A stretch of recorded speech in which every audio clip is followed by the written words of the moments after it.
Police அதிகாரிகள் மாநாட்டில் பிரதமர் மோடி பேசிக் கொண்டிருந்த போது சிபிஐ இயக்குநர் ரஞ்சித் சின்ஹா தூங்கி வழிந்தார்.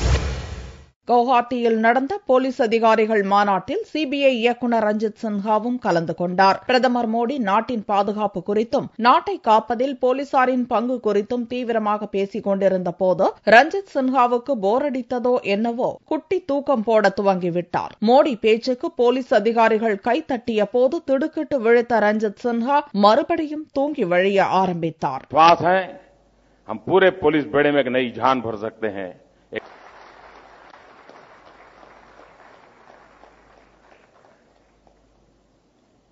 முதல் நாள் மாநாட்டில் மத்திய உள்துறை அமைச்சர் ராஜ்நாத் சிங் பேசிய போதும் அதை பற்றியெல்லாம் கவலையின்றி ரஞ்சித் சின்ஹா குட்டி தூக்கம் போட்டார். நாட்டின் மிகப்பெரிய புலனாய்வு அமைப்பின் இயக்குநரின் இந்த செய்கை மாநாட்டில் பங்கேற்ற சக அதிகாரிகளின் மத்தியில் எரிச்சலை ஏற்படுத்தியது. 2G ஊழல் வழக்கு விசாரணையில் குற்றம் சாட்டப்பட்டவர்களை காப்பாற்ற முயன்றதாக குற்றச்சாட்டுக்கு ஆளான ரஞ்சித் சின்ஹாவை வழக்கு விசாரணையிலிருந்து விலகி இருக்கும்படி உச்சநீதிமன்றம் சில நாட்களுக்கு முன் உத்தரவிட்டது. உச்சநீதிமன்றத்தின் கொட்டு போலீஸ் மாநாட்டில் தூக்கம் என தனது பெயரை தானே கெடுத்துக் கொண்ட ரஞ்சித் சின்ஹா இன்னும் 2 நாளில் பணி ஓய்வு பெறப்போகிறார் என்பது குறிப்பிடத்தக்கது.